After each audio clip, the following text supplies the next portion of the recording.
누나 왜 그래? 누나! 삶이 업그레이드 된다니까요. Here we go again.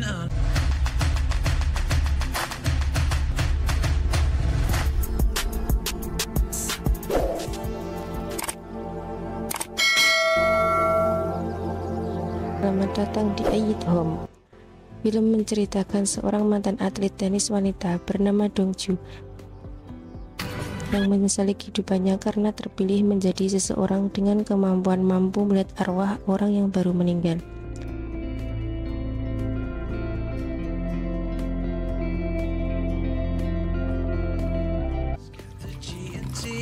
삶이 업그레이드 된다니까요. Here we go again. 소중한 일상에 Memperlihatkan seorang bernama Kim. Ia memperkenalkan diri sebagai pemilik tempat usaha bernama Dangbek. 와, 그런 게 다 있어요? Ia mengklaim bisa melakukan pekerjaan apapun dengan bayaran yang murah bersama temannya yang bernama Vincent.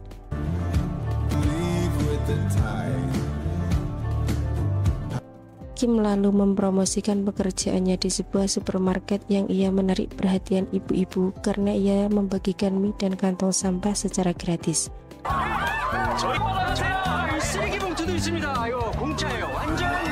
Ia pun bersedia melakukan pekerjaan apapun sekalipun harus mendaur ulang limbah plastik, juga bisa mengajak hewan peliharaan berjalan-jalan. Mengirim pesanan air minum, tak jarang ia juga membuka kelas konseling. Suatu ketika, ia mendapat pekerjaan dari Byung-soo untuk menyampaikan pesan kepada kekasihnya yang sudah lama tak ia temui. Di sebuah kafe, Kim bertemu dengan wanita yang dimaksud oleh kliennya yang ternyata adalah Dongju. Dongju yang tadinya bersemangat akan bertemu dengan kekasihnya seketika kecewa dan melupakan kekesalannya kepada Kim.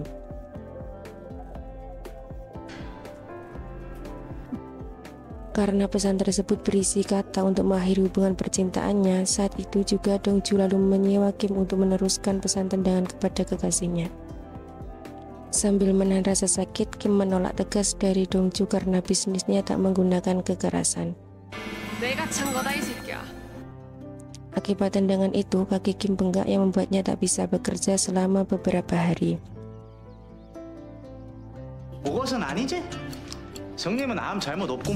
Sin lalu pindah pada Dongju yang sedang menjalani pekerjaan pertamanya di rumah duka. Ia saat itu diberi tugas untuk mengurus jenazah seorang bocah laki-laki ketika mengoleskan lotion. Betapa terkejutnya Dongju karena jenazah tersebut tiba-tiba hidup kembali bersamaan dengan kamar jenazah yang berubah menjadi seperti kamar bocah yang baru meninggal itu. Dongju saat itu belum sadar jika ia memiliki kemampuan untuk melihat dan berkomunikasi dengan orang yang sudah meninggal.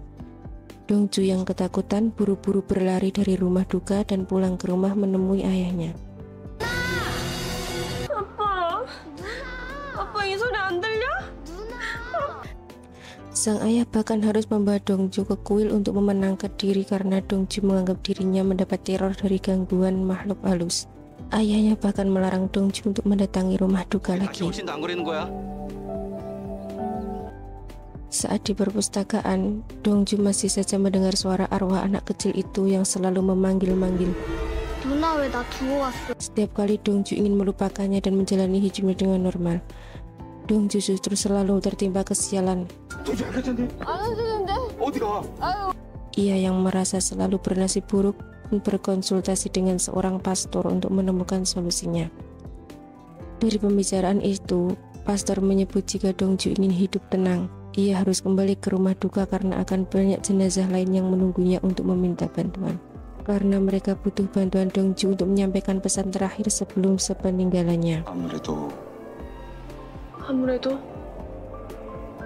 기다리고 계신 분들이 Saat Dongju berusaha mengelak kalau ia bisa melihat arwah orang yang baru meninggal, ia justru mengalami kesialan yang membuatnya harus dirawat di rumah sakit.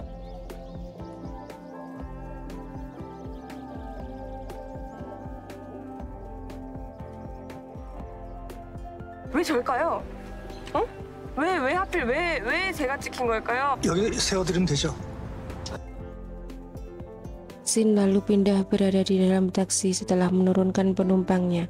Mobil tersebut mengalami kecelakaan yang mengakibatkan si supir meninggal. Secara kebetulan, mayat supir disemayamkan di tempat Dongju bekerja. Dengan kemampuan yang Dongju miliki, Dongju pun mampu melihat dan berkomunikasi dengan arwah pria itu. 장례지도사 백동주라고 합니다.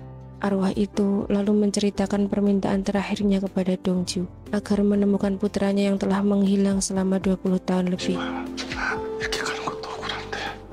Ia terpaksa menitipkan putranya itu kepada saudara tirinya. Karena harus berlayar, sayangnya ketika anak tirinya justru berpamitan ke toilet dan meninggalkan putra Junho begitu saja di stasiun. Hingga setelah kembali, ia tak bisa menemukan keberadaan anaknya hingga saat ini.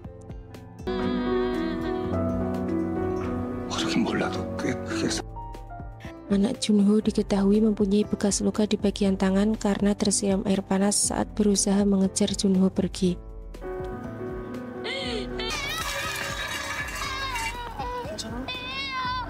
Saat itu juga, Dongju melihat saudara tiri Junho yang bernama Sang-duk datang ke pemakaman.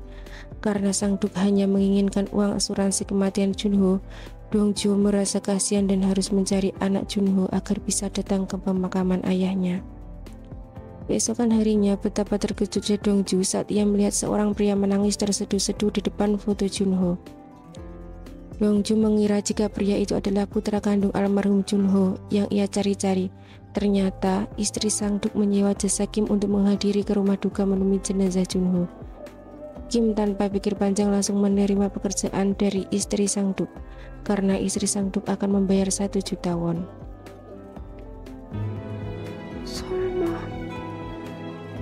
Saat di depan foto jenazah Junho, Kim benar-benar tampak sedih karena ia juga mengenal sosok Junho.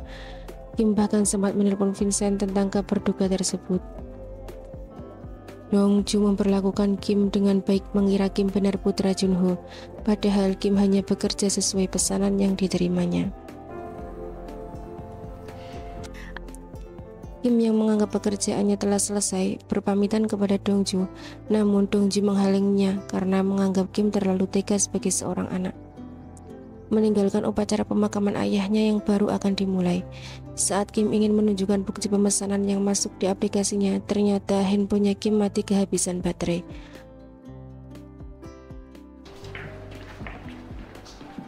Alhasil, Dongju semakin yakin jika Kim adalah putra almarhum Junho karena ia memiliki luka bakar di tangannya. Kim tak mengerti lagi apa yang dimaksud Dongju karena ia tak memiliki hubungan apapun dengan almarhum Junho. Setelah Dongju pergi, Kim melihat seorang pria mengendarai mobil kuning yang sedari tadi mengikuti. Ternyata pria itu adalah putra Junho yang asli, yang bernama Gonwoo. Lalu Kim menunjukkan foto masa kecilnya yang selama ini tersimpan di dalam taksi Junho. Gonwoo menjadi sedih saat mengingat ucapan pamannya dulu jika ayahnya sengaja meninggalkannya karena tak ingin merawatnya lagi. Sejak saat itu, Gonwoo yang salah paham, kecewa kepada ayahnya dan berharap ayahnya menderita. Dia apa ya? Dia apa anaknya? Seperti yang ia rasakan saat tumbuh dewasa sendirian tanpa sosok seorang tua. Dan ternyata Gonwoo adalah penumpang terakhir yang ia antar sebelum mengalami kecelakaan. Gonwoo sengaja tak ingin mengungkap jati dirinya kepada ayahnya saat di dalam taksi, karena ia benar-benar ingin melupakan pernah memiliki seorang ayah yang tidak memperdulikannya. Walau ia sempat meneteskan air mata kalau mendengar Junho yang sangat merindukan momen makan bersama anaknya seperti dulu kala. Namun kini hanyalah penyesalan yang tertinggal karena Junho telah pergi untuk selama-lamanya.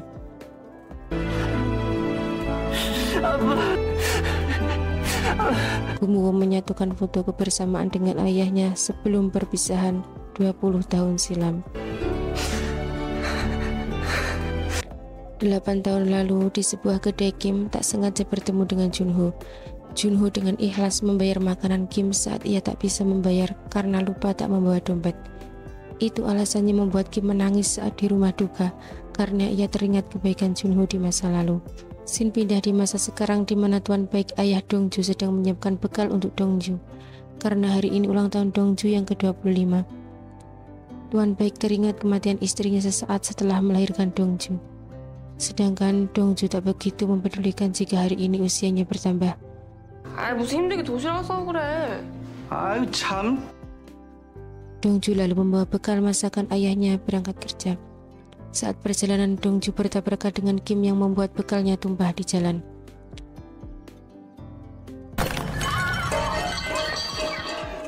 Akhirnya keduanya bertengkar dan saling mengumpat satu sama lain yang menyebabkan keributan dan menjadi tontonan warga. 줄게요. 왜 받아갔어요? 아니. 그 내가 돌아. Di malam harinya, Kim menyamar sebagai badut beruang untuk memberikan surat kepada Dongju. Sesampainya di rumah, Dongju membaca surat tersebut yang membuat suasana hatinya lebih baik dan memakan kue ulang tahun yang ada di lemari pendingin. Ternyata kue tersebut adalah pemberian dari Kim. Setelah merayakan ulang tahun bersama ayahnya, suasana hati Dongju berubah menjadi lebih baik. Dongju mulai merasa kalau Kim adalah orang baik dan membalas surat permintaan maaf Kim melalui SMS dan mengajak Kim untuk bertemu. 만나서 주세요. 혹시 또 만나게 되면. 또? 꼭 드리고 싶습니다. Keesokan harinya, saat Dongju akan berangkat bekerja, ia menanyakan kepada ayahnya di mana kemeja dan celana hitam miliknya. Padahal saat itu akan ada kunjungan dari pejabat. Di rumah duka, manajer Dongju menunjukkan satu persatu ruangan yang bisa disewa pelayat, termasuk kamar jenazah yang letaknya berhadapan dengan ruang petugas beristirahat. 저기서 밥을 먹는 Di lain tempat, Dongju melihat sebuah iklan kos-kosan yang tertempel di tiang. Dongju tertarik untuk pindah. Akhirnya, Dongju minta izin kepada ayahnya dengan alasan ingin fokus belajar dan memiliki lebih banyak waktu untuk berdiskusi dengan teman-temannya. Walau sedikit keberatan, ayah Dongju akhirnya memberi izin walau hanya sampai musim gugur saja. Karena hal itu juga akan memudahkannya untuk menjalani pekerjaan sampingan di malam hari sebagai petugas keamanan. 나 알겠어. Tempat kos yang akan disewa Dongju ternyata satu komplek dengan kos Kim yang juga dijadikan kantor tempat usahanya. Namun sayangnya, saat Dongju baru sampai di tempat kosnya, Kim bergegas pergi untuk menawarkan jasa pekerjaan murah yang ia rintis dengan temannya.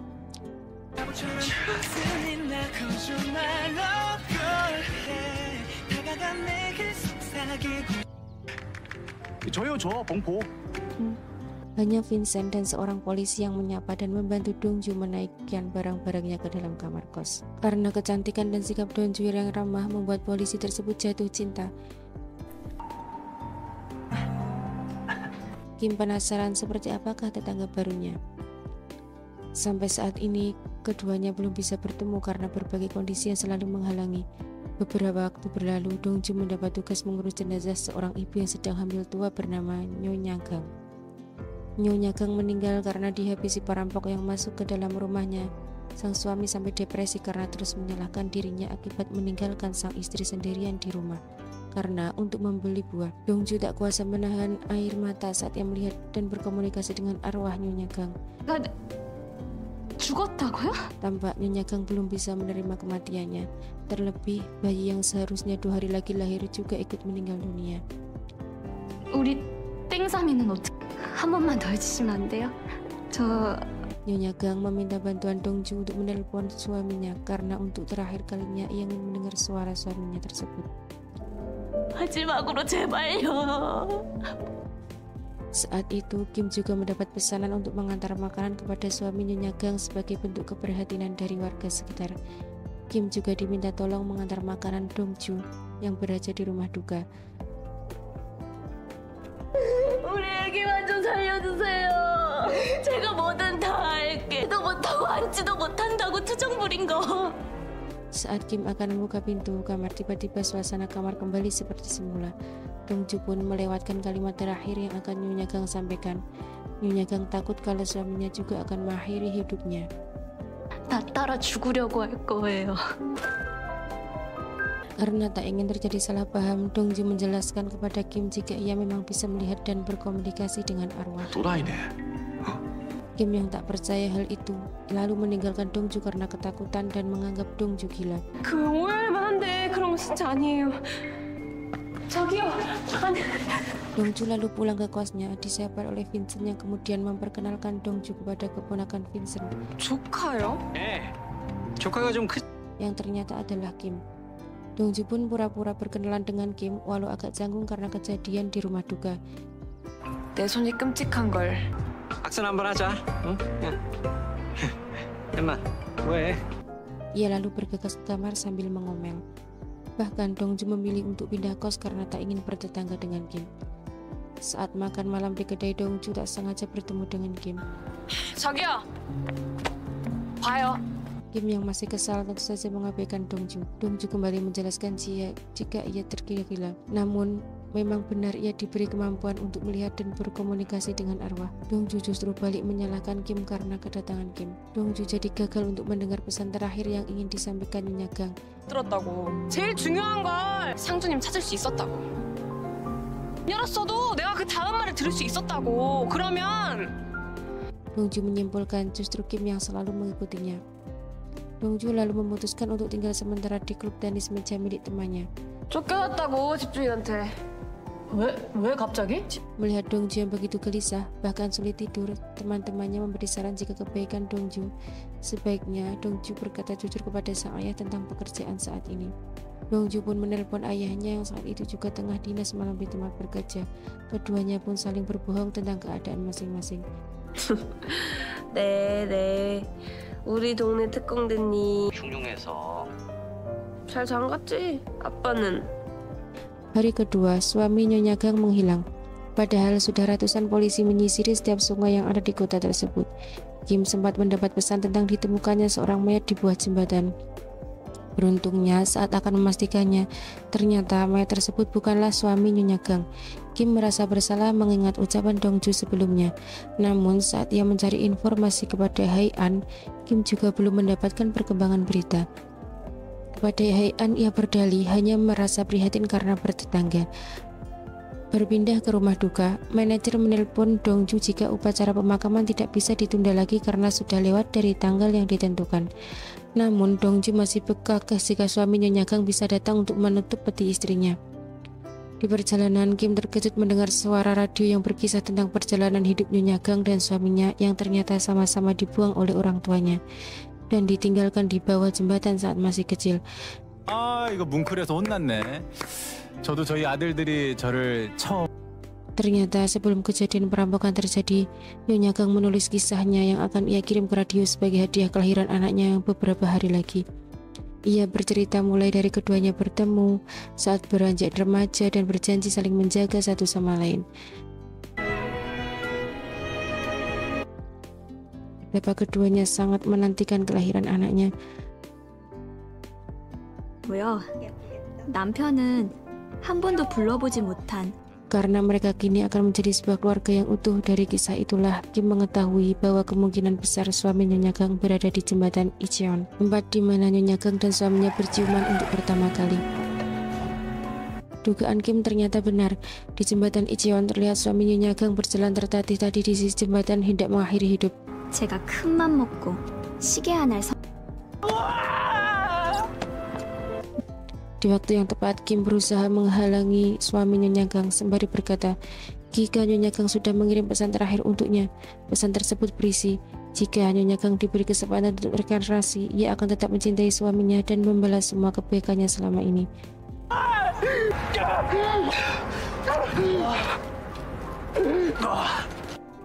Ternyata Dongju lah yang memohon kepada penyiar radio agar membacakan kisah Nyonya Gang tepat di hari seharusnya putranya dilahirkan. Berharap suami Nyonya Gang mendengar dan mengurungkan niatnya untuk mengakhiri hidupnya. 너무 달달하네요. 야, 사랑꾼이십니다. Penyiar yang belum mengetahui jika Nyonya Gang sebenarnya sudah meninggal pun hanya bisa mendoakan keluarga mereka bahagia. 세상에 나와줄 수 있기를 큐디가 기도하겠습니다. Bertepatan dengan Kim berhasil menyadarkan suaminya Nyonya Gang jika perbuatannya sangatlah keliru, ia pun lalu mengajak suami Nyonya Gang ke rumah duka, menutup peti jenazah istrinya dan melihat wajahnya Nyonya Gang untuk terakhir kalinya. Di episode sebelumnya, Kim dan Dongju yang telah berhasil menggagalkan suami Nyonya Gang untuk bundir. Sekarang kita lanjut di episode selanjutnya. 반지 두고 왔는데? Film dibuka dengan Dongju yang memandangi sebuah cincin yang ia dapatkan di pasar. Yang ternyata cincin tersebut adalah milik anak laki-laki yang gagal Kim selamatkan. 식구들 다 떠났어요. 네? 며칠 전에 이사했다고요. 다행이다. 아니야, 앉았어. 앉았어요? 아무 일도 없었어. 3 bulan yang lalu, saat Dongju bekerja, arwah anak laki-laki itu memohon kepada Dongju untuk menemukan cincin yang ia sembunyikan di suatu tempat. Walau akhirnya Dongju dapat menemukan cincin itu. Kim yang teringat dengan anak laki-laki yang gagal ia selamatkan masih merasa bersalah menjadi penyebab kematian anak laki-laki itu setelah gagal menyelamatkan nyawanya ketika mengalami sebuah kecelakaan. Kejadian itu pun terjadi beberapa bulan lalu, saat dimana Kim masih menjadi seorang dokter. Kepada pastor yang juga pamannya, Dongju bercerita jika masih ada satu permintaan arwah yang belum tuntas. Pastor menghibur Dongju dengan mengatakan sejauh ini Dongju sudah menolong banyak arwah. Sementara itu, kekhawatiran muncul dalam diri Dongju jika Kim akan membocorkan rahasianya yang bisa melihat dan berbicara dengan arwah.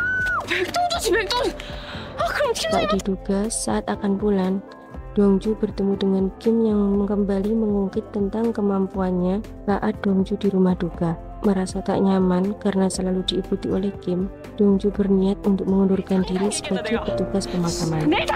Keesokan harinya, seperti biasa, Dongju kembali bekerja. Saat akan menyampaikan alasannya mengundurkan diri, Dongju justru harus mengantarkan seorang jenazah wanita lanjut usia. 잠깐만. Menantu jenazah berkata kepada Dongju jika jenazah mertuanya sangat menyukai bunga matahari. Dengan senang hati, Dongju membantunya dan memilihkan ruang persemayaman yang 좋아하셨는데 이게 더 나을 것 같아요. 예쁘고. Saat Kim bekerja, ia kembali dipertemukan dengan Tuan Baik yang saat itu sedang memfoto bunga. Tuan Baik berkata jika ia akan mengirimkan foto tersebut kepada anaknya yang saat ini sedang mengikuti bimbingan tes di sebuah daerah bernama Noryangjin. 한숨 돌리고 공부하면 좋으니까요. 공무원 준비한다는. Di malam harinya, Dongju melihat Kim yang berbincang dengan manajernya di depan rumah duka. Ia menduga Kim akan membocorkan rahasia kemampuannya itu kepada sang manajer. 얘기하세요. 제가 내가 얘기한다고 했잖아요. Dengan suasana hati gelisah, Dongju menulis surat pengunduran diri di kantor. 내가 지금 뭘 그렇게 잘못했다. 진짜 하는 거야? 진짜 이해가 안 돼. Di lain tempat, ternyata Kim sudah memberitahu manajer Ilsop agar mengabaikan surat pengunduran diri Dongju karena telah terjadi kesalahpahaman di antara keduanya. Manajer Ilsop pun memberi saran kepada Kim jika sebaiknya Kim meminta maaf langsung kepada Dongju dengan tulus. 둘이 무슨 일인데 그래요? Kim lalu mencari Dongju di kosnya yang baru. Namun kos itu terlihat sepi. Kim juga menelpon handphone milik Dongju yang ternyata sedang tidak aktif. Saat Kim beranjak pergi, di jalan ia bertemu dengan Dongju yang baru pulang. Kim meminta maaf dan memohon kepada Dongju agar kembali ke kos milik Vincent karena lebih layak untuk ditinggali.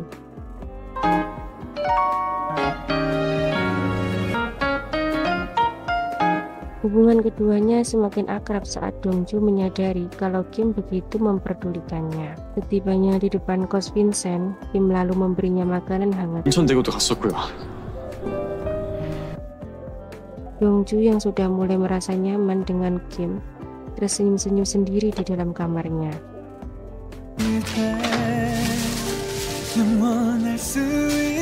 Keesokan harinya saat Dongju berangkat bekerja, di jembatan ia bertemu dengan seorang wanita yang saat itu sedang menyelamatkan seorang tunawisma yang terkena stroke.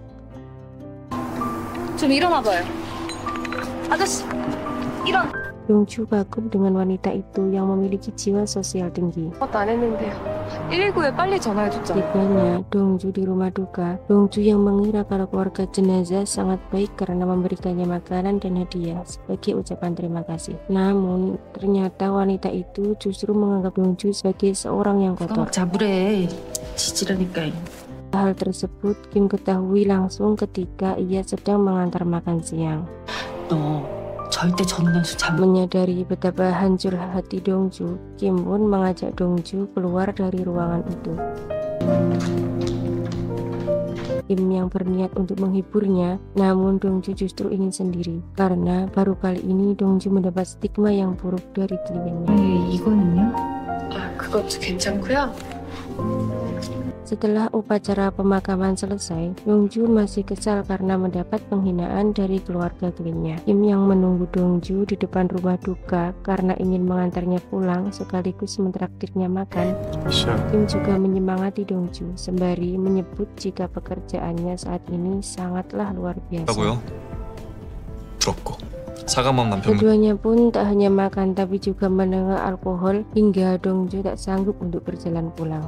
반말이야 반말이? Setelah Kim menggendong Dongju hingga di depan 뭐다 진짜. 왜 때려 왜? Melihat Dongju ketiduran, Kim lalu menggendong Dongju hingga ke atas tempat tidur. Karena di bawah pengaruh minuman, Kim bahkan tak kuat menahan rasa kantuknya lagi hingga ia pun ikut terlelap di samping Dongju sampai pagi tiba.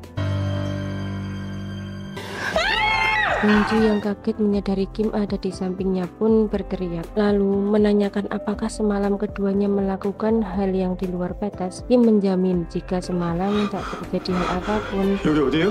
Teriakan itu terdengar oleh Haian yang berusaha mendobrak pintu kamar Dongju, khawatir terjadi sesuatu kepada Dongju. 아무 일도 없어요. 아니 이게 무슨 시방 나가 저 꽥소리를 들었는디. 들어봐요 나 옆집 서해안이에요 서해안. 어? Segera Kim keluar dari kamar Dongju, namun ia pun terpaksa mengurungkan niatnya itu lantaran Vincent terus menelponnya karena semalaman tak pulang. 향복이 삼촌이 누구요? Vincent lalu menghukum keponakannya untuk membersihkan tempat tinggalnya. 어디서 뭐하다 집에 안 기어 들어왔냐고. Sementara itu Dongju mulai berteriak kepada Kim karena selain tampan, ia juga memiliki sisi kepedulian yang tinggi. Suatu ketika, Dongju mendapat telepon dari ayahnya yang sangat khawatir dengan keadaan Dongju, mengingat ia tak pulang di waktu yang sudah ditentukan. 알았어. Mendengar ayahnya akan datang ke tempat bimbingan belajar, Dongju meminta bantuan Kim untuk membawa pakaian ganti dan bertemu di Nuryangjin. 비번 1244요. 1244. 노란색으로 지금 빨리요. Beruntungnya Dongju terlebih dahulu melihat ayahnya yang sedang berada di sana. Berselang lama datang Kim yang membawa pakaian ganti untuk Dongju.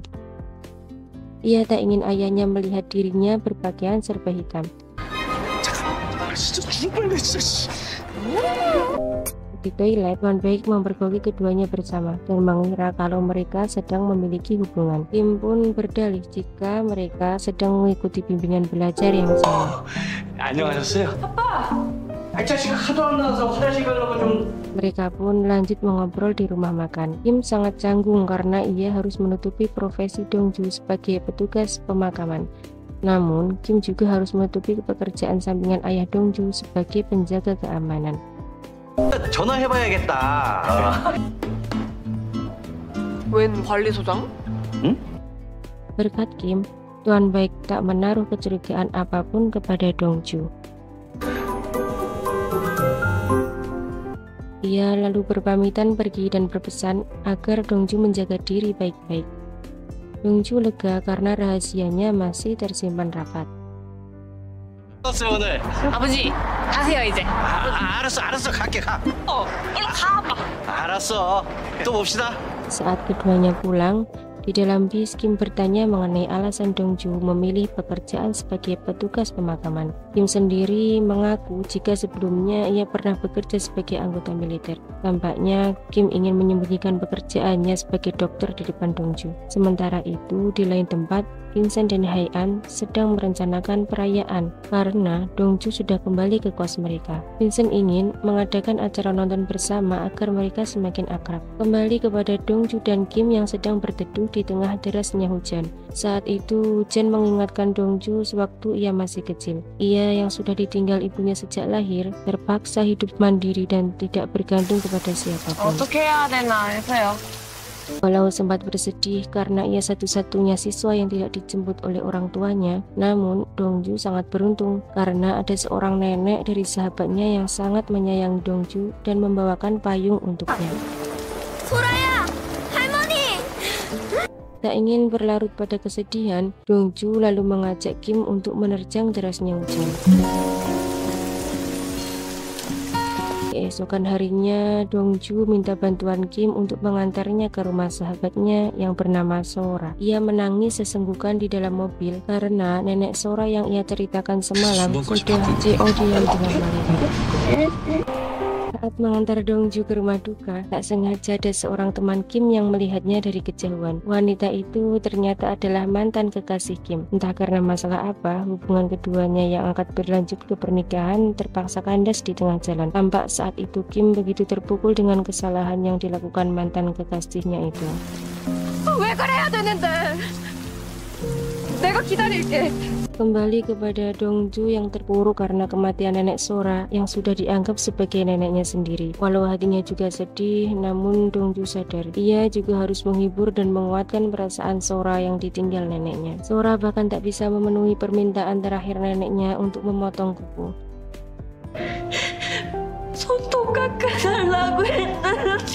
Sambil berlinang air mata, Dongju mengantarkan arwah nenek Sora. Sang nenek akhirnya pergi dengan damai setelah mengucapkan rasa syukurnya karena selama ini dirawat dengan baik oleh Sora dan Dongju.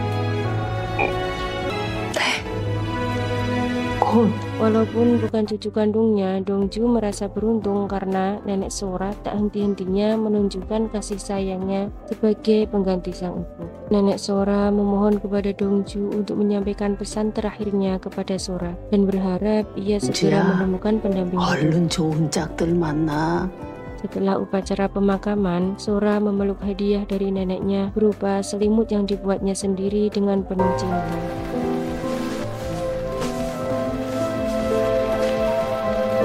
Lalu pindah beberapa hari setelahnya, di mana Dongju dan Kim berada di bioskop untuk bertemu dengan Vincent dan Haean. Namun, sayangnya keduanya justru tak bisa datang karena ada urusan mendadak. Hingga akhirnya Kim dan Dongju memutuskan untuk tetap bersenang-senang. Keduanya pun bermain mesin capit dan game lainnya. 제발. 안 되겠다. 수비를 내렸어. 안 봐줍니다. 잘하고 있어요? Tak terasa malam pun tiba. Dongju dan Kim pulang dalam keadaan basah kuyup karena menerjang hujan.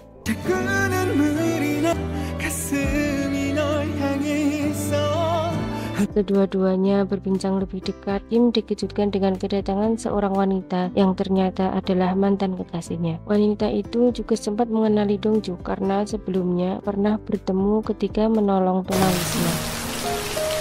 Dongju pun penasaran hubungan apakah antara Kim dengan wanita yang diketahui bernama Jungha. 저는 먼저 가볼게요.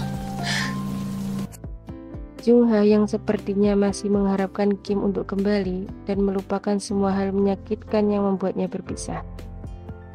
한 잔은 얼음. 더 필요한 거야? Karena Kim masih bersikap dingin dan tidak mengharapkan kehadirannya lagi, Jungha pun akhirnya pergi dengan perasaan hampa. Keesokan harinya, Kim mengajak Dongju untuk makan siang bersama setelah pekerjaannya selesai. Ia juga membantu Dongju untuk mengganti kode pintu masuk kamar kosnya. 얘기밖에 없나? 그래서 갈 겁니까? 안 갈 겁니까? Dongju lalu bertanya, siapa wanita yang menemui Kim semalam? Kim pun bercerita jika Jungha adalah cinta pertamanya yang bertemu semasa kuliah. 첫사랑! Dongju yang awalnya bersemangat akan makan siang mendadak kecewa setelah mengingat ucapan Kim tentang cinta pertamanya. Kim lalu pindah memperlihatkan Jungha yang bertemu dengan ibunya yang berprofesi sebagai dokter. Ibu Jungha berniat menjodohkan anaknya dengan seorang pengusaha agar Jungha bisa melupakan Kim yang sudah meninggalkannya begitu saja. 잡고 앉았어. 네가 뭐가 아쉬워서? Jungha yang ingin bertemu dengan Kim, namun Kim selalu menolak. Akhirnya, Jungha berinisiatif untuk mengajaknya makan siang lewat aplikasi pekerjaan murahnya. Kim tentu saja tidak bisa menolak permintaan makan siang kliennya itu. Karena tak ingin membuat rating perusahaannya turun, Kim pun terpaksa membatalkan janjinya dengan Dongju. Walau sedikit kesal setelah mendapat telepon dari Kim, Dongju memilih untuk kembali ke kosnya. Di tengah perjalanan, ia justru melihat Kim bersama Jungha di restoran. Kim sendiri sangat terkejut karena ternyata seseorang yang menyewanya adalah Jungha. Ia meminta Jungha untuk tidak menemuinya lagi. Berdua memesan jasa pekerjaan murah. Dongju yang tidak tahu kebenarannya pun salah paham, mengira Kim dan Jungha sedang berkencan. Dongju yang kesal pun seketika menerima tawaran Hae-an yang saat itu mengajaknya makan siang. Kedatangan Dongju disambut hangat oleh Hae-an. 몸이 아파 불면 매미 아파 불고 매미 아파 불면 몸이 아파 불어요. Tak sengaja pandangan keduanya tertuju pada Kim yang saat itu sedang terlibat pertikaian kecil dengan pemuda. 대회장님 저 고필이한테 저 터지는 거 아니대요? Tak ingin melihatnya bersama Hae-an, Dongju lalu berpamitan dan beralasan jika ada hal penting untuk dikerjakan di rumah duka. Namun Hae-an justru meminta Kim untuk mengantar Dongju ke tempat tujuannya. 저쪽으로 가면 있어. 잘 부탁해요. Di perjalanan, Dongju semakin kesal dengan Kim karena ia tak jujur tentang makan siangnya bersama Jungha. 무슨 말을 해요? Hingga tibanya di rumah duka, Dongju masih tak bersemangat di depan manajernya. Sementara itu, Sora yang juga sahabat Dongju memberikan bingkisan kepada manajer Ilsok sebagai bentuk terima kasih karena telah mengantarkan neneknya Ji-odian dengan malaikat dengan damai. Sora sepertinya menyimpan perasaan terhadap Ilsok yang ia pikir belum memiliki pasangan. 깜짝이야. 저 기억하시죠? 안 까먹으셨죠? Saat bekerja mengantar arwah seorang nenek, Dongju menerima permintaan dari arwah itu untuk mengganti foto pemakaman dengan foto semasa ia muda. 영정 사진 좀 바꿔줄 수 있을까? Walaupun sempat kesulitan mendapat izin, namun seorang anggota keluarga jenazah pun setuju dengan usulan Dongju. Dongju pun segera pergi mengambil foto nenek tersebut di rumahnya yang terletak di pedesaan. Letak rumah sakit yang berdekatan dengan rumah duka akhirnya membuat Jungha melihat Kim pergi bersama Dongju di tengah malam. Karena terus disindir oleh Dongju tentang makan siangnya bersama Jungha, Kim akhirnya menjelaskan jika ia tadi hanya melakukan pekerjaan murah yang Jungha pesan. 뭘 봐요? 점심 먹는 거. 거 하나도 없어요. 진짜. Kim tak ingin Dongju terus salah paham terhadapnya, hingga keduanya pun akhirnya berbaikan. 나 밥 안 먹었어요. Singkat cerita, setelah mendapatkan foto yang dimaksud, Kim dan Dongju memutuskan untuk kembali ke Seoul. Namun sialnya, mobil yang keduanya tumpangi justru terguling di tengah jalan karena Kim mengabaikan jalanan berlumpur. 이쪽으로 가야 될 것 같은데.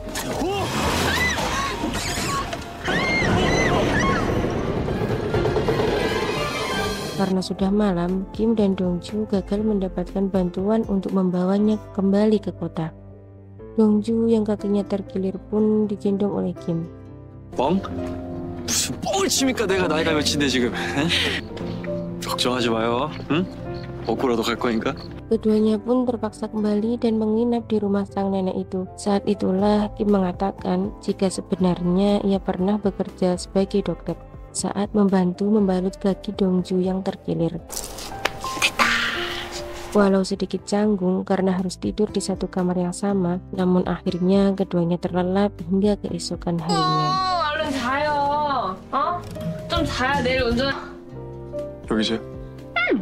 아유 어떻게 그래요? 동주 씨가 여기서 Dongju yang baru mengetahui jika selama ini Kim sangat kesepian dan membutuhkan seseorang untuk sekedar mendengarkan keluh kesahnya. 여자한테 괜히 다 털어놨다가 Keesokan harinya, setelah Kim berhasil memperbaiki mobil yang rusak, keduanya pun kembali melanjutkan perjalanannya. 빨리 해야지.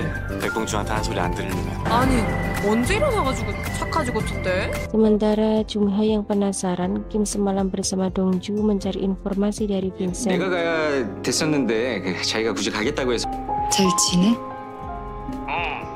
Berkat bantuan Dongju dan Kim, proses pemakaman jenazah itu pun berjalan dengan lancar. Di malam harinya, Dongju datang menemui Kim untuk menikmati makaron. Namun keduanya dikejutkan dengan kedatangan Jungha. 내가 죽일까? 내가 죽일게. 커피는 다음에 말까? 끊임없이 전부 다 없었던 일 되는 거면 Kembali kepada Jung Ha yang meninggalkan Kim, sembari menitikkan air mata. 아니에요. Keesokan harinya, Kim bertemu dengan Dongju saat ia hendak berolahraga. Kim meminta maaf acara makan makaron semalam terpaksa gagal karena kedatangan Jung Ha. 운동 가요. 운동 좀 하려고요. 이 성당은 Vincent lalu mengajak Kim ke gereja untuk berdoa, meminta ketenangan karena ia terlihat sedang banyak permasalahan. 이곳에 왔단다. 어쩌라고. Kebetulan saat itu Dongju juga sedang berada di gereja yang sama, sedang menemui pamannya. Keduanya berbincang tentang pekerjaan Dongju, di mana masih tersisa 9 jenazah lagi yang harus Dongju antar. Dongju juga meminta pendapat pamannya tentang arti cinta pertama seorang pria. Sepertinya Dongju masih kepikiran dan cemburu karena Jung Ha adalah cinta pertama Kim. Pastor memberi masukan kepada Dongju jika Kim sebenarnya pria yang baik untuk Dongju. 미혼이시죠? Ternyata pertemuan ini sudah diatur oleh Pastor dan Vincent agar mereka bisa makan siang bersama di kafe sekitar gereja. 너무 반갑습니다. 예. Setelah makan dan akan berpamitan, pandangan Vincent tertuju pada beberapa anak yang mengikuti kegiatan di gereja selepas pulang sekolah. Ada satu bocah bernama Joseph yang terlihat kurang bersemangat. Selidik punya selidik, Joseph sudah kehilangan sang ayah dan tak mendapatkan perhatian dari ibunya yang sepanjang hari sibuk bekerja. Kisah itu pun seketika mengingatkan Dongju pada perjalanan hidupnya sendiri yang sudah kehilangan sosok ibu sejak masih bayi. 뭘 이런 걸 또. Karena tak ingin Dongju semakin kecewa dan bersedih, Kim pun memakan makaron yang semalam Dongju tinggalkan di kantor Kim. Kim lalu menepikan mobilnya di pinggir jalan karena Dongju menerima pesan agar kembali ke rumah duka. 잘가. 귀엽지 않냐? 저는 백동주입니다. Setibanya Dongju di depan rumah duka, ia dihampiri oleh Jung Ha yang ingin meminta maaf atas kejadian semalam secara tidak langsung. Jung Ha menjelaskan jika dulu ia dan Kim berpacaran dan saat ini ingin memperbaiki hubungannya dengan Kim. Kebersamaan Dongju dengan Kim sepertinya membuat Jung Ha cemburu. Scene pindah kepada Kim yang sedih memandangi Joseph karena mendengar kisah Joseph dari Tuan Baik. Dari laporan pihak gereja beberapa minggu terakhir, Joseph tidak pernah meninggalkan kertas harapan yang pastor bagikan. Pastor lalu berjanji kepada Joseph akan mengabulkan satu permintaan Joseph, yang ternyata permintaan Joseph ingin melihat bintang dengan jelas. Pastor pun menyewa jasa Kim untuk membantu mengabulkan satu permintaan Joseph. 신부님이 하나 들어주고 싶은데 1박 2일 동안 잘해보자 우리 둘이. Dibantu oleh Dongju, mereka bertiga pun berangkat ke suatu tempat untuk berkemah dan melihat indahnya bintang. Pastor berharap Dongju bisa menghibur Joseph sekaligus bersenang-senang bersama Kim. 동주야.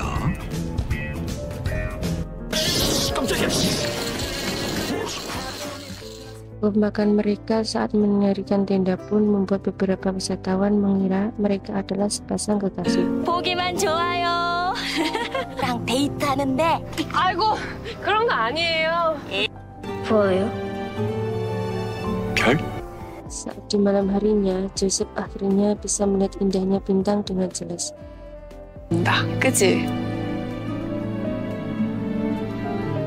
Joseph sudah lama mendambakan momen tersebut untuk menghilangkan rasa kerinduan kepada sang ayah yang sudah tiada. Joseph selalu teringat pesan ibunya yang berkata jika ayahnya akan mengawasi mereka sebagai bintang.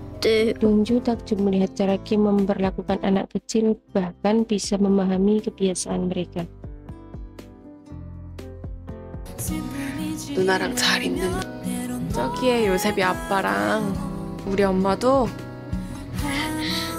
별이 됐거든. Membuat Dongju pun bertanya dari manakah Kim mempelajari itu semua. Mendengar pertanyaan Dongju, seketika itu Kim menangis sejadi-jadinya. Tak bisa lagi menutupi kesedihannya selama ini. Saat Kim bercerita jika ia sebenarnya mempunyai seorang adik laki-laki yang sangat ia sayangi. Adik Kim saat itu mengalami kecelakaan ketika menemui Kim di pasar dekat rumahnya. Kecelakaan yang menimpa adik Kim disaksikan oleh Haian yang saat itu sedang jadwal malam. Beberapa hari sebelum kecelakaan, adik Kim menanyakan sebuah cincin yang akan Kim berikan kepada Jungha untuk melamarnya. Sayangnya, saat akan berkencan dengan Jungha, Kim baru ingat jika cincinnya ketinggalan di rumah. Kim lalu meminta bantuan adiknya untuk mengantarkan cincin tersebut. Kebetulan adik Kim ingin mengunjungi tempat yang sama saat melihat bintang saat ini. Karena Kim tak mengangkat telepon dari adiknya, ia pun memutuskan untuk menyusul Kim ke rumah sakit walau saat itu dalam keadaan hujan lebat. Naas di jalan, adik Kim mengalami sebuah kecelakaan, membuat ia segera dibawa ke rumah sakit di tempat Kim bekerja. 동주 씨가 있었으면 Kisah itulah yang sedang Kim ceritakan kepada Dongju. Kim mengira adiknya belum tenang di alam sana karena mungkin masih menyimpan kebencian. Karena Dongju sudah pernah bertemu dengan adik Kim, Dongju pun mengatakan jika arwah adik Kim sama sekali tidak menyimpan kebencian. 한 번만 볼 수 있었으면 좋겠어요. Keberadaan Dongju dalam kehidupan Kim sangatlah berarti karena keduanya merasa nyaman satu sama lain. Dongju dan Kim lalu menunjuk Joseph untuk menginap satu malam lagi di perkemahan. Namun Joseph menolaknya karena ia tak ingin meninggalkan ibunya terlalu lama.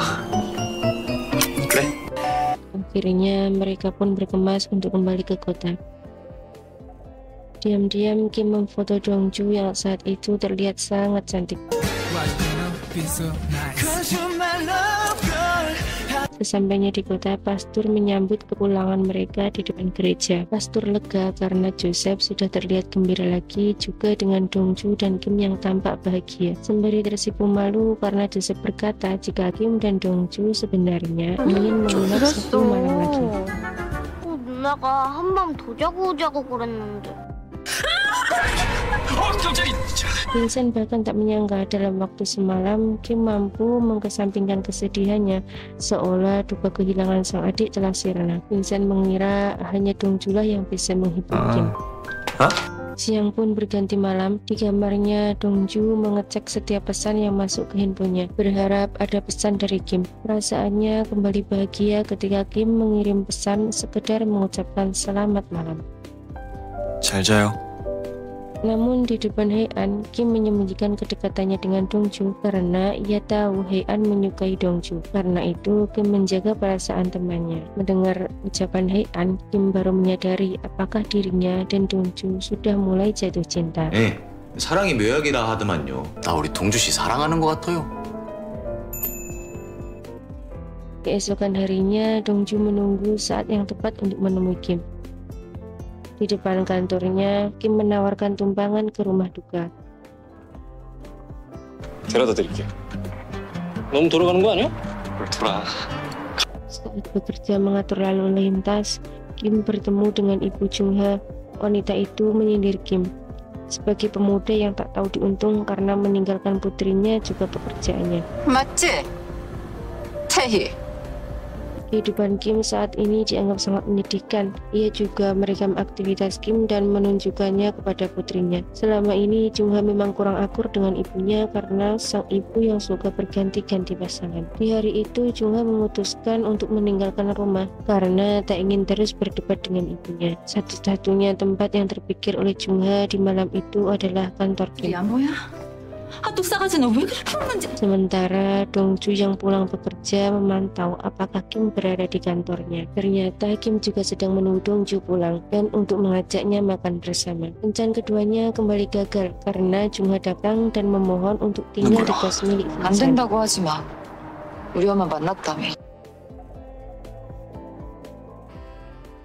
Dongju kecewa dengan banyak pertanyaan di dalam hati. Apakah Kim akan kembali kepada cinta pertamanya? Apakah Kim masih menyukainya? Karena iba, Vincent akhirnya memberi izin kepada Jungha untuk tinggal di rumahnya. Walaupun Kim sebenarnya sudah memberi saran kepada Jungha untuk tinggal di hotel saja. 며칠만 있다 갈게.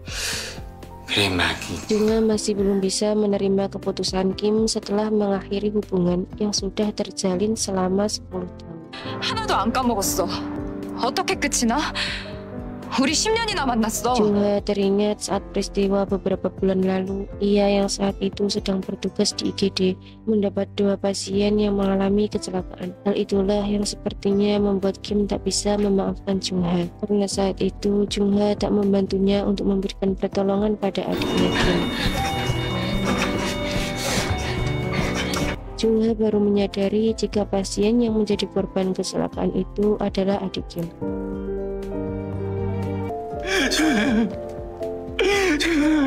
Sebenarnya Kim sudah menyadari jika itu semua bukanlah kesalahan Jungha. Karena sebagai dokter, Jungha tak bisa memilih siapakah pasien yang harus ia 저로서 당연히 selamatkan 네 할 일 한 terlebih 거고 dahulu. 내가 너였어도 그렇게 했을 거라고. Sekalipun memohon untuk membina hubungan lagi, Kim tetap saja mengabaikan Jungha. 언제까지고 기다릴게.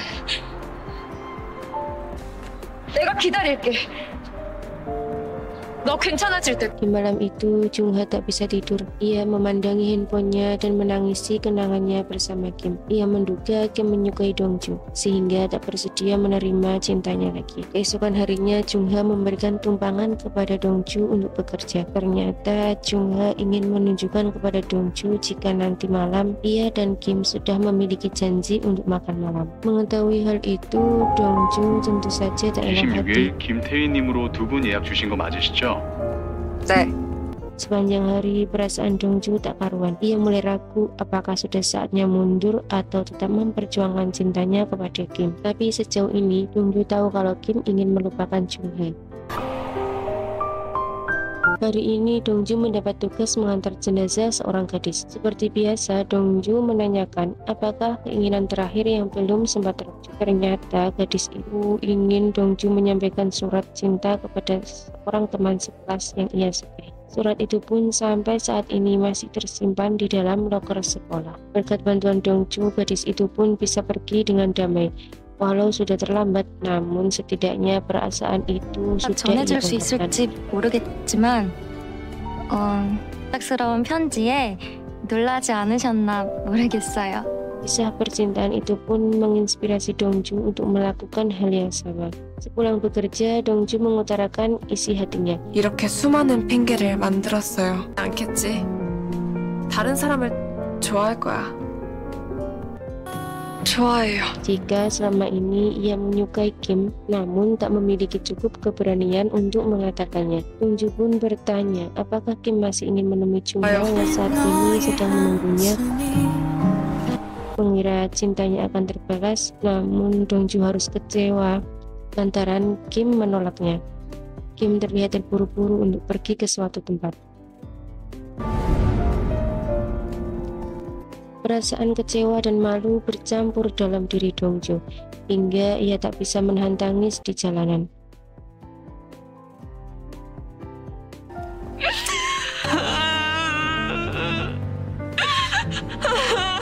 Di sisi lain, Jungha terus menelpon Kim untuk mengingatkannya tentang janji makan malam. Kim justru terlihat menemui ibu Jungha, yang saat itu menawarkan sebuah tempat yang bisa dijadikan klinik, asalkan Kim mau kembali pada putrinya. Ibu Jungha baru sadar jika putrinya tak bisa melupakan Kim. Kim yang menolak pemberian itu membuat ibu Jungha marah. 좋아하는 여자 있다더라.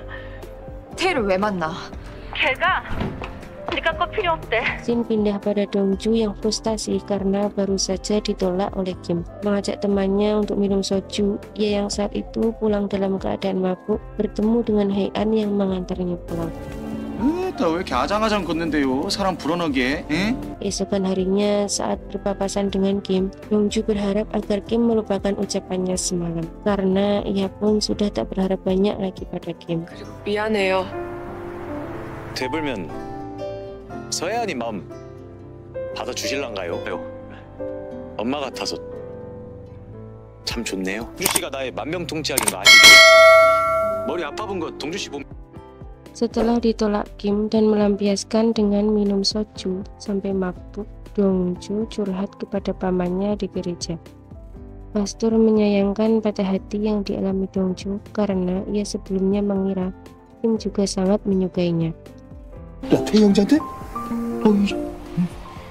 Yang aneh bagi Dongju, setelah mendapat penolakan, ia justru tak bisa melupakan Kim. 태희 형제.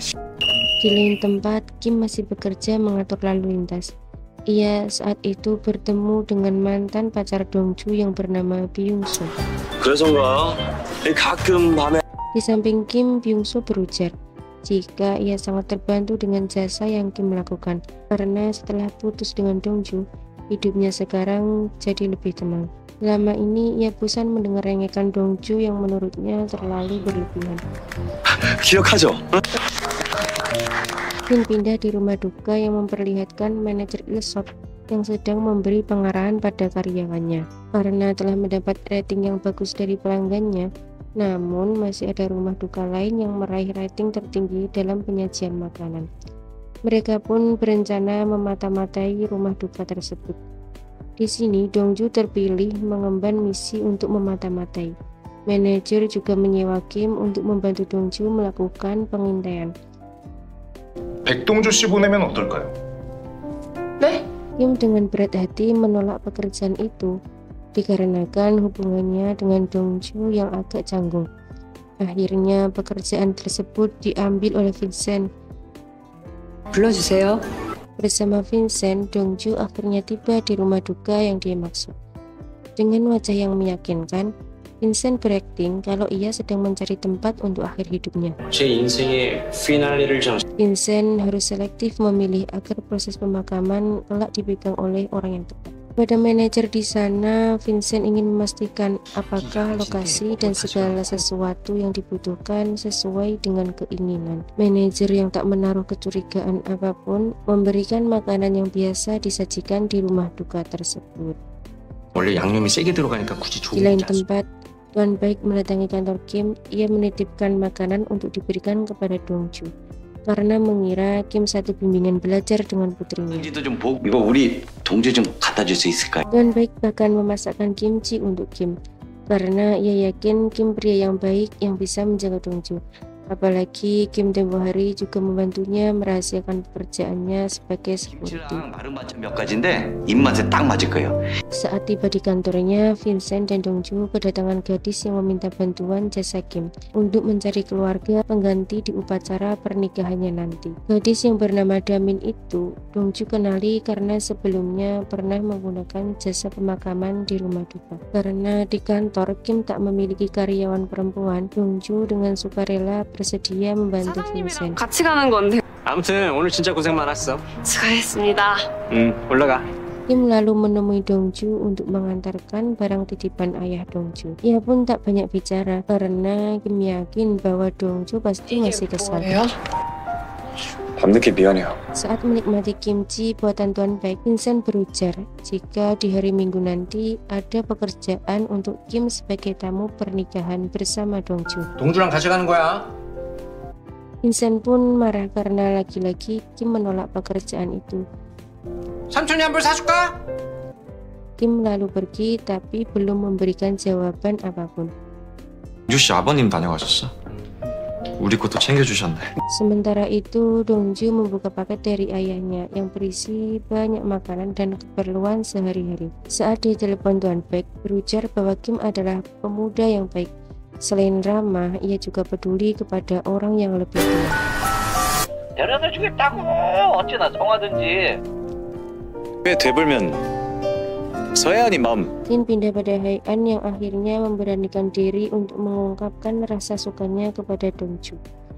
동주 씨도 좋아요. Dongju pun sangat terkejut mendengar Haian yang menembaknya karena selama ini keduanya juga jarang berkomunikasi. 우리 엄마 같아요. 엄마 같아서. Haian yang menganggap Dongju seperti ibunya yang selalu menyemangati juga sebagai obat walau hanya sekedar memandangnya saja. Dongju menghargai kejujuran Haian, namun ia tak bisa menerima cinta Haian karena ia sudah menyukai seseorang. 좋아해줘서 고마워요. Haian yang mengira cintanya akan diterima hanya bisa terdiam setelah faktanya ia ditolak oleh Dongju. Di depan Kim dan Vincent ia bercerita sambil menangis terseduh-seduh. 그리고 야 김인현생 우리 할아버지도 그런 고 좋아하는 사람 생겼대요. Keesokan harinya, kesedihan Hei-an sedikit terobati ketika ia mendapat kabar dari atasannya tentang kenaikan jabatan. Jabatan Hei-an kini naik sebagai detektif di apartemen daerah Bongsu. Di hari pertama, Hei-an mendapat arahan dari seniornya mengenai beberapa kasus yang baru saja ia tangani dengan sukses. Keesokan harinya, ia ditugaskan menyelidiki sebuah kasus di rumah sakit. Di sana, ia bertemu dengan Jung-ha, yang sebelumnya pernah ia lihat saat mengantar korban kecelakaan. Scene lalu memperlihatkan saat di mana Dongju dan Kim sedang menghadiri pernikahan. Kliennya memperkenalkan Dongju kepada calon suaminya yang bernama Soo-young. Lalu ada sahabat Damin yang baru datang dari luar negeri karena mempunyai bisnis di sana. Dongju yang datang seorang diri mengundang pertanyaan dari calon suami Damin. Dari belakang tiba-tiba Kim menggandeng tangan Dongju. Kedatangan Kim membuat Dongju lega karena keduanya bisa bersandiwara sebagai sepasang kekasih. Tak ketinggalan, Vincent dan Pastor juga datang ke acara tersebut karena Damin juga mengundangnya. Byung-so, mantan pacar Dongju, juga salah satu tamu undangan.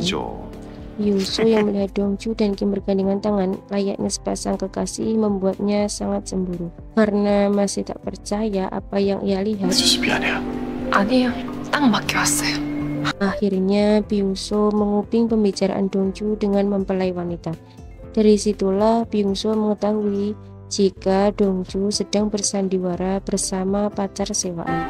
불편하죠. 괜찮아요. Di toilet, Byung-so dan Kim terlibat cekcok karena Byung-so menyebut Kim tidak profesional, mengajak Dongju berkencan setelah menyampaikan pesan putus darinya. 사귀는 거야?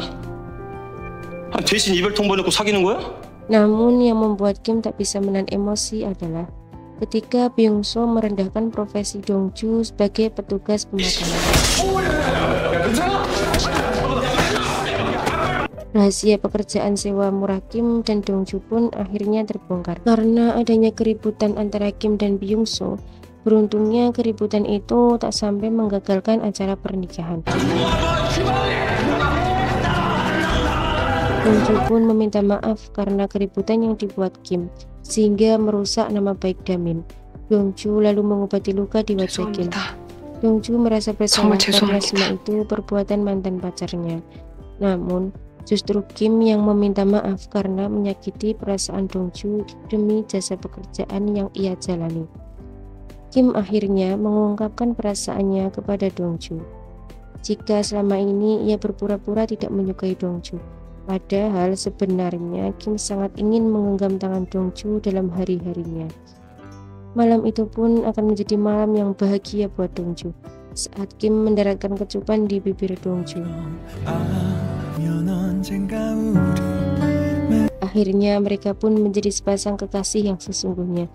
Dongju berkata jika esok ia akan pergi ke kota Seonan karena harus melakukan prosesi pemakaman di sana. Di kota Seonan, Dongju mengantar sepasang suami istri yang meninggal dalam waktu berdekatan. 내가 없으면 안 돼. 아가씨, 아까 나한테 소원 물어봤지? Melihat keharmonisan dan sikap kakek saat memperlakukan istrinya, bahkan setelah meninggal, membuat Dongju terharu. Apalagi saat si kakek diberitakan meninggal saat memetik buah untuk istrinya. Kim yang baru ditinggal Dongju ke Seonan sebentar sudah merasa rindu pun akhirnya menyusul Dongju ke Seonan dengan membawa buku buah. Tibanya di rumah, Kim bahkan memetik buah kesemek untuk Dongju. Karena selama perjalanan Dongju terus membahas buah kesemek, Kim masih merahasiakan hubungannya dengan Dongju yang sudah resmi berpacaran di depan Hei-an. Ia bahkan mentraktir Hei-an saat keduanya bertemu di minimarket karena Kim merasa tak enak hati kepadanya. Kim sempat terkejut ketika Hei-an berkata jika ia yang lebih dulu mendapatkannya. 나가 먼저 찜했는디. Karena terlalu menyukai manajer Ilsop, Sora bahkan memutuskan untuk pindah bekerja di rumah sakit yang bersebelahan dengan rumah duka. Secara tak sengaja, Sora menguping pembicaraan Ilsop yang kesulitan mencari tahu informasi mengenai temannya yang sedang dirawat di rumah sakit.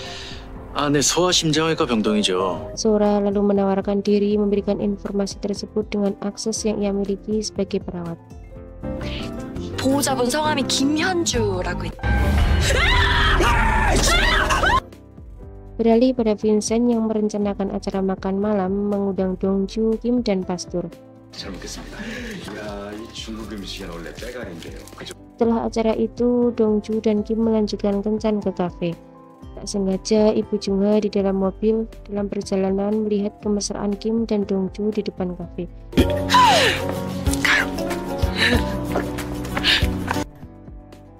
Keesokan harinya, Ibu Jungha yang bernama Nyonya Miran bertemu dengan Jungha yang selama beberapa hari ini menginap di hotel.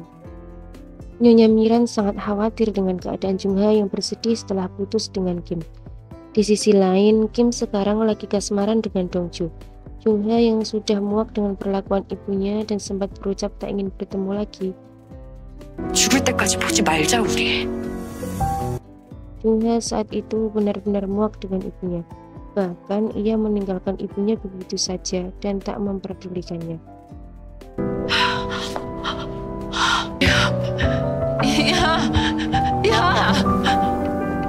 Di malam harinya, Nyonya Miran akhirnya tak sadarkan diri dan akhirnya COD-an dengan malaikat Israel karena pecah pembuluh darah. Di rumah duka, betapa terkejutnya Dongju saat melihat berkas jenazah yang datang tersebut adalah Ibu Jungha. Lantas Dongju menelpon Kim memberitahu kabar duka tersebut. Kim juga mendapat kabar duka tersebut dari pesan grup alumni sekolah. Jungha hanya bisa menangis dan sangat menyesal karena saat itu ia sampai berujar tak ingin bertemu lagi dengan ibunya, dan kini semua ucapannya menjadi kenyataan. Ibunya telah meninggalkannya untuk selama-lamanya. 죽을 때까지 보지 말자 우리. Arwah Ibu Jungha sudah tak asing dengan wajah Dongju sebagai petugas pemakaman. Dongju memberi kesempatan kepada arwah Nyonya Miran untuk menyebutkan keinginan terakhir. Nyonya Miran memohon kepada Dongju untuk mengembalikan Jungha ke seperti semula, di mana ia bisa mendapatkan kebahagiaan bersama Kim. Permohonan itu Dongju rasa terlalu egois karena ia juga menyukai Kim. Jungha tampak tegar, bahkan tak meneteskan air mata di depan teman dan kerabat yang melayat. Saat ini orang yang ia tunggu adalah Kim. Sayangnya, Vincent mengatakan jika Kim tak bisa hadir ke rumah duka. Menyadari begitu penting dukungan Kim terhadap Jungha saat ini, Dongju memintanya untuk tetap datang ke pemakaman dan mengabaikan rasa tak nyaman terhadap Dongju. Dongju pun mengesampingkan perasaannya, lalu memohon kepada Kim agar ia datang ke rumah duka untuk memberikan penghormatan terakhir terhadap Nyonya Miran. Keesokan harinya, Kim datang ke rumah duka untuk memberikan penghormatan kepada Nyonya Miran.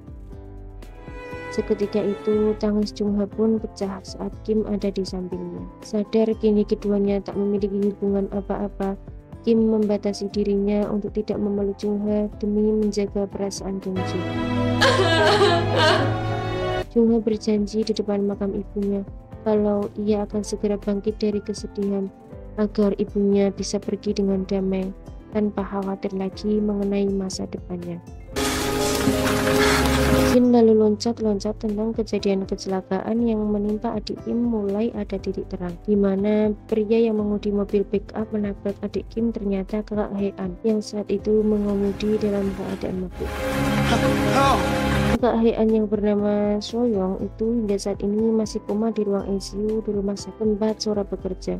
Hae-an tak mengira jika anak laki-laki yang ditabrak kakaknya adalah adik kandung Kim. Saat dimana Hae-an tak sengaja ia melihat foto keluarga Kim di kantor Vincent.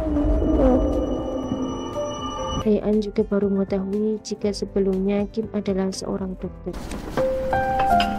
Setelah mengetahui jika anak laki-laki itu adalah adik Kim, Dongju teringat akan cincin yang dahulu pernah arwah anak. Dongju sempat berpikir jika cincin itu akan Kim berikan kepada Jungha. 봉수지파 앞에 반지 두고 왔어요. 형한테 갖다 줘야 돼. Pada malam harinya, Dongju akhirnya memberikan cincin itu kepada Kim.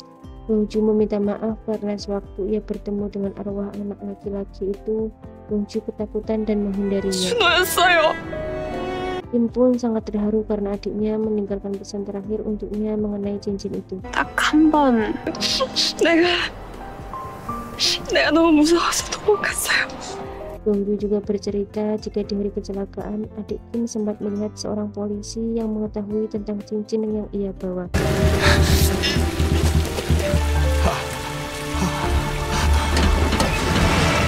Hae-an merasa jika dunia ini terasa sangat sempit baginya. Atas kesalahan kakaknya membuat keluarga Kim temannya berduka. Keluarga yang selama ini begitu baik kepadanya sebagai seorang perantau. Karena esok adalah hari peringatan kematian adik Kim, orang tua Kim datang untuk memberi penghormatan kepada abunya. Tangis mereka pun pecah karena orang yang menabrak adik Kim belum mendapatkan balasan yang setimpal. Ibu Kim memberi pesan kepadanya agar segera menjalani hidup dengan normal dan melupakan rasa bersalahnya terhadap kematian adiknya.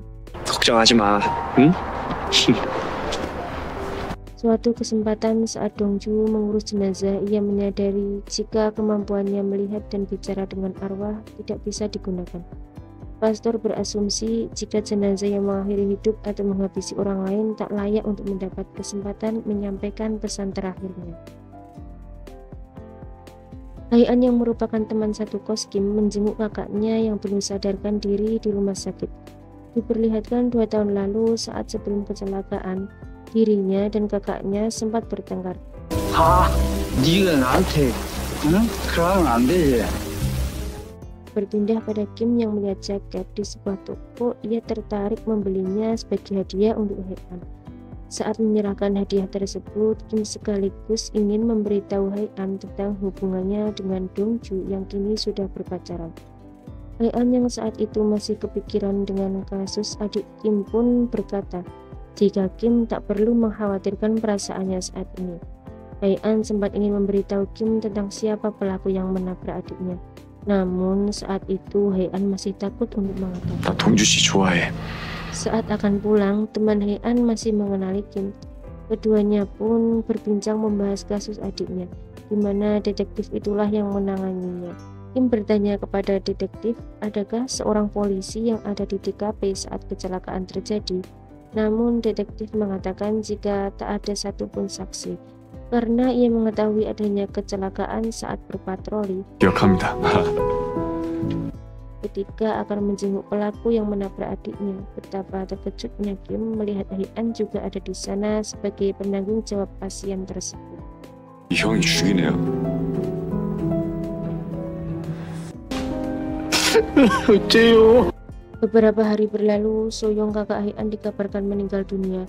Hae-an memberitahu kabar duka tersebut sekaligus meminta maaf pada Kim. Ia berharap Kim segera mengikhlaskan kematian adiknya, karena kini pelaku yang menabrak pun sudah tiada. 난 절대 용서 못해. 100번, 1000번 다시 생각해봐도. Pemakaman Soyong dilakukan di rumah duka Dongju. Kim sempat memohon kepada Dongju untuk berbicara dengan arwah yang sudah menabrak adiknya itu. Namun, Dongju menduga ia tak bisa berbicara dengan Soyong karena sudah melakukan dosa besar. 내가 못 만날 것 같아요.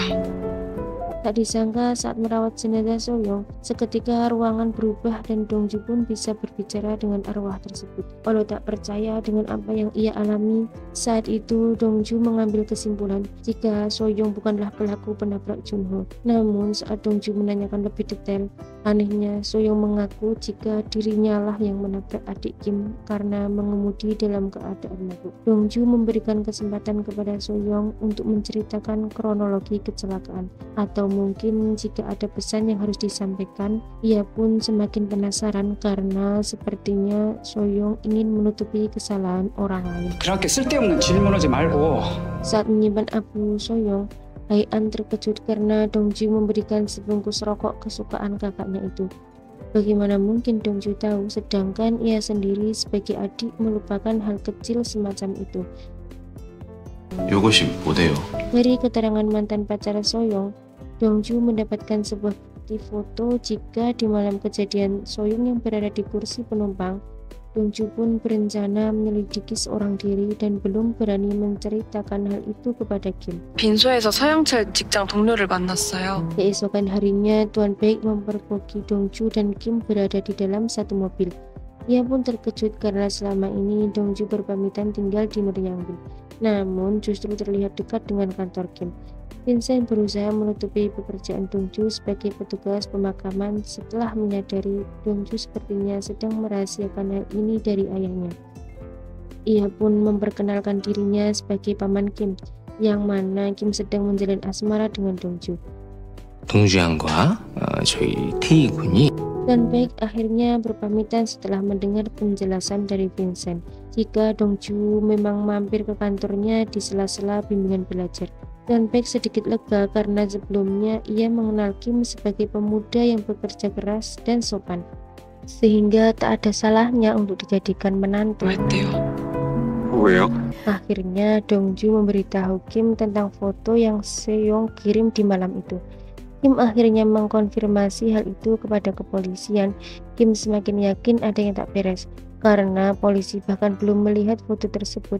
그 차엔 블랙박스가 없었어요. Kasus kecelakaan adik Kim terbilang minim bukti karena tak ada rekaman di dashboard mobil maupun CCTV sekitar yang saat itu sedang memutar dengan sudut yang berbeda. Ternyata Hae-an selama ini enggan memberikan bukti foto yang diberikan kakaknya itu karena memang dirinya lah pelaku penabrak yang sebenarnya.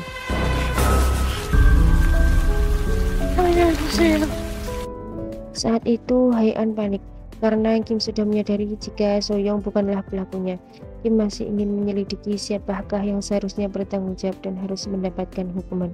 진범이 아닐 수도 있을 것 같아서. Ia pun minta bantuan kepada Hae-an untuk membuka kembali berkas kasus adiknya, berharap ada petunjuk lain yang terlewatkan. Hae-an yang tak ingin ketahuan kebohongannya pun berdalih jika ia tak bisa membagikan informasi rahasia polisi kepada orang. Dan Hae-an berujar bahwa jangan berharap banyak kepadanya. 너 교통사고 조사계에 있으니까 그런 파일 같은 거 다 볼 수 있는 거 아니야?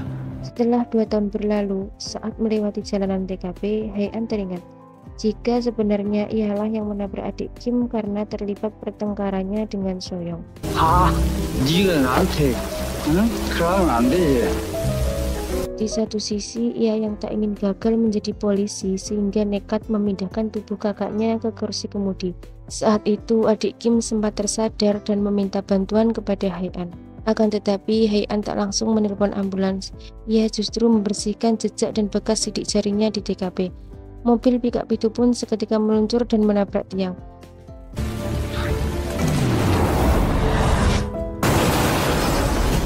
Saat itu Soyoung mengalami luka berat atas kebodohan adiknya. Sebelum kabur dari TKP, Hae-an mengambil kartu memori di kamera dashboard mobil, sehingga polisi menduga Soyoung adalah pelaku penabrakan tunggal. Tak hanya itu, setelah 2 tahun dipindahkan ke Departemen Urusan Lalu Lintas, Hae-an bahkan menghapus semua data yang berhubungan dengan kasus adik Kim. Suatu ketika, saat pulang bekerja, Hae-an tak sengaja melihat Dongju mendatangi gereja di waktu yang sudah larut malam. Ia yang penasaran menguping pembicaraan Dongju dengan pastor yang saat itu membahas kasus adik Kim dan menceritakan apa yang ia curigai. 누구냐고? 내가 아는 사람이 범인인 것 같은데. 아는 사람 누구? Mendengar Dongju mulai mengancam keberadaannya saat ini, Hae-an menginterogasi Dongju tentang apa yang sudah ia ketahui mengenai Soyoung. 아니 난 우리 동주 씨가 말하면 다 믿는디. 응? 나 우리 동주 씨 말하면 다 만사 오케이 정도는 알려줄 수 있잖아요 우리 사이에. Di bawah pengaruh alkohol, Hae-an mengancam Dongju agar berhenti mencampuri urusannya. Dongju pun tak bisa berbuat apa-apa saat lehernya dicekik oleh Hae-an. Apalagi saat itu tak ada satupun orang karena Kim masih berada di perjalanan.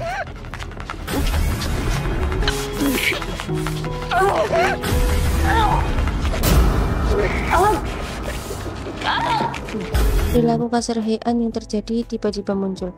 Ternyata karena ia memiliki trauma masa lalu, di mana melihat perkelahian kedua orang tuanya yang menewaskan sang ibu. Seketika Hae-an tersadar dan menyesali perbuatannya kepada Dongju. 동주 씨. Di waktu yang tepat, Kim tiba-tiba datang dan mempergoki Dongju dalam keadaan tak berdaya. 대신 가요. 괜찮아요? Dongju akhirnya dibantu oleh Vincent untuk segera menelpon polisi. 경찰 좀 불러주세요. Cukup jauh Hae-an berlari menghindar kejaran Kim. Ia tak tahu lagi apa yang harus dilakukan karena semua kejahatannya pasti akan terbongkar. Saat itu Hye-an yang frustasi berniat untuk terjun dari atap gedung. Ia menganggap tak ada lagi yang perlu diperjuangkan karena kehidupannya dan keluarganya sudah hancur.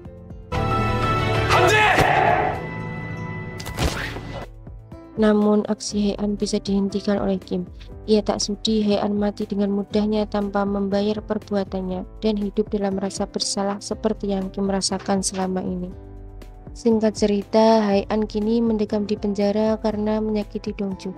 Setelah melewati hari yang buruk, Dongju memberanikan diri untuk menjenguk Hye-an di penjara. Ia menyampaikan pesan dari Soyoung yang berisi agar Hye-an hidup bahagia tanpa rasa bersalah atas masalah yang terjadi pada keluarga mereka.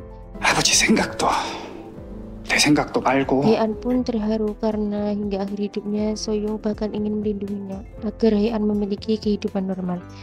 Hye-an akhirnya mengaku jika ialah pelaku yang menabrak adik Kim. Ia juga meminta Dongju mengambil bukti rekaman yang tersimpan di dalam kamarnya yang berada di kantor polisi. 자수할 용기도. Kim menyaksikan rekaman yang memungkinkan jika Hye-an adalah pelaku yang menabrak adik Kim. Butuh berhari-hari Kim bangkit setelah Hye-an mengakui semua itu. Andai saja Hye-an mengaku sejak 2 tahun silam, pasti penderitaan keluarga Kim tak akan berlarut-larut. 기가 막힌 거 사왔거든? 이거 꼭 먹어. Kim akhirnya bisa melepas kepergian Junho setelah ia bermimpi bertemu dengan adiknya dan berkata jika ia sudah tenang di alam sana. Setelah beberapa bulan bekerja sebagai petugas pemakaman, kini hanya tinggal 1 jenazah lagi yang harus Dongju antarkan. Terlihat pastor membaca sebuah artikel tentang kebakaran apartemen puluhan tahun silam. Mungkin kejadian itu ada kaitannya dengan pekerjaan dan kemampuan yang Dongju miliki.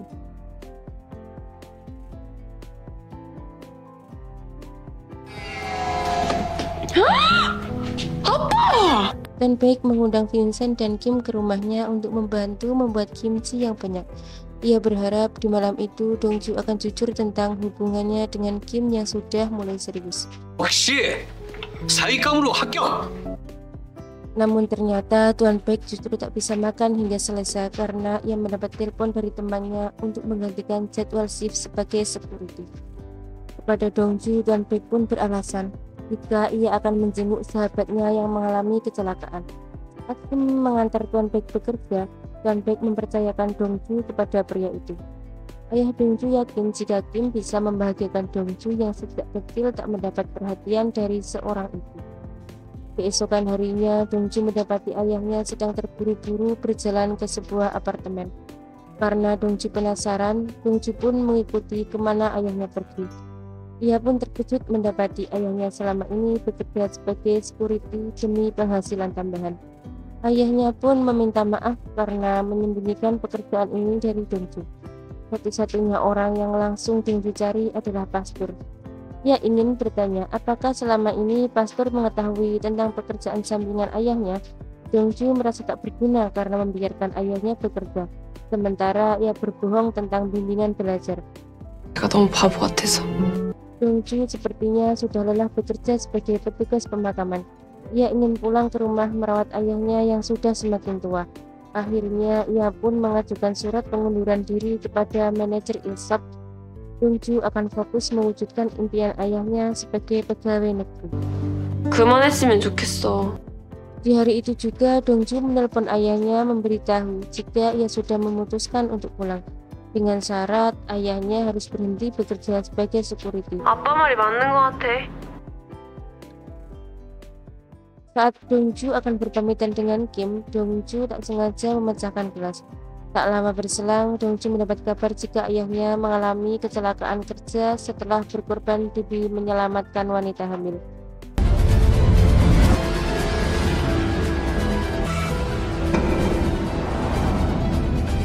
Pernah Dongju duga, di hari itu ia akan kehilangan ayahnya untuk selama-lamanya.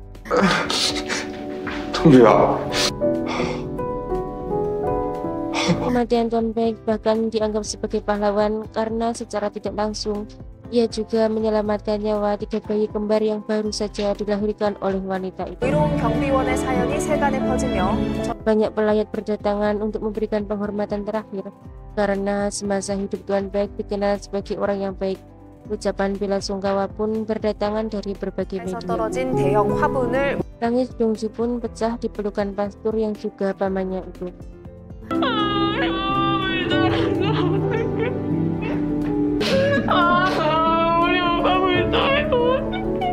Dongju tak pernah menyangka jika jenazah terakhir yang harus ia antar adalah ayahnya sendiri.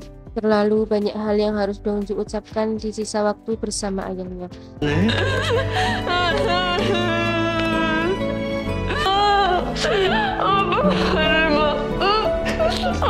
쳐다보기도 너무 아까운 내 새끼. Air mata kesedihan pun terus mengalir saat ayahnya mengenang saat merawat Dongju seorang diri sejak bayi. Hari demi hari keduanya lalui dengan penuh kebahagiaan. Setelah 25 tahun kini dipisahkan oleh kematian. 사랑해 우리 딸. 세상에서 제일로. 아빠. Dongju harus merelakan ayahnya bahagia di alam sana menyusul sang ibu. Sesuai saran pastor, akhirnya selesai sudah jenazah yang harus Dongju antar.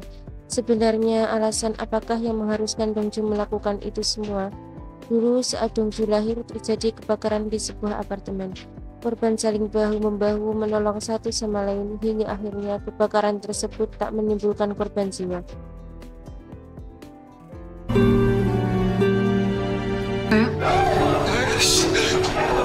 Sebagai hadiah karena kebaikan orang-orang tadi, mereka semua jenazah yang Dongju bantu mendapatkan sedikit keajaiban di momen terakhir hidup mereka atau keluarga terdekat mereka melalui bantuan Dongju.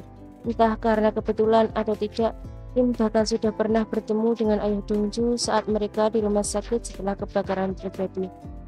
Setelah semua yang terjadi waktu yang berlalu, saat ini Dongju memutuskan untuk kembali bekerja di rumah duka lagi. Mungkin itu ia bisa menjadi orang yang lebih bermanfaat.